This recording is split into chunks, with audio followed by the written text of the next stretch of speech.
استاد کا ادب۔ ہارون رشید مسلمانوں کا ایک بہت بڑا بادشاہ گزرا ہے۔ اس کے بیٹے کا نام مامون تھا۔ مامون کی پرورش بڑے لاڈ و پیار سے ہوئی تھی۔ ایک تو شہزادہ، دوسرے حد سے زیادہ لاڈ و پیار۔ نتیجہ یہ ہوا کہ مامون بہت شرارتی ہو گیا۔ شاہی محل کے تمام نوکر چاکر اس کی شرارت سے عاجز تھے۔ بڑے بڑوں کو پیٹ دیتا، سب خاموشی سے اس کی مار پٹائی کو برداشت کر لیتے، جس سے وہ اور بھی زیادہ بگڑ گیا۔ کسی کی پرواہ نہیں کرتا، ڈر تو اسے چھو کر بھی نہیں گزرا تھا۔ جب دیکھو توڑ پھوڑ میں مصروف رہتا۔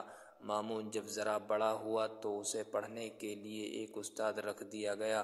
استاد پڑھانے کے لیے شاہی محل گئے۔ مامون کو آواز دی مگر وہ کھیل میں مصروف تھا۔ استاد کی آواز پر باہر نہیں نکلا۔ ملازموں سے بلوایا مگر مامون نے پرواہ نہ کی۔ ملازموں نے آ کر شکایت کی، وہ کسی کی نہیں سنتا، ہم لوگوں کو مار پیٹ دیا کرتا ہے، کیا کریں، ہم خاموشی سے برداشت کر لیتے ہیں۔ استاد مامون کی بدمعاشی کو سمجھ گئے، کسی طرح اس کو باہر بلایا۔ جب وہ آ گیا تو اس کو 7 ڈنڈے لگائے۔ مامون بلبلا اٹھا، کیونکہ آج تک اس نے کسی کی مار برداشت نہیں کی تھی اور استاد کے ادب میں اف بھی نہیں کی۔ آنسو بہا کر چپ ہو گیا۔ اتنے میں ادھر سے وزیر آ نکلا۔ مامون ادب سے چپ بیٹھا پڑھتا رہا۔ جب وزیر چلا گیا تو استاد نے مامون سے کہا، تم نے وزیر سے میری شکایت نہیں کی؟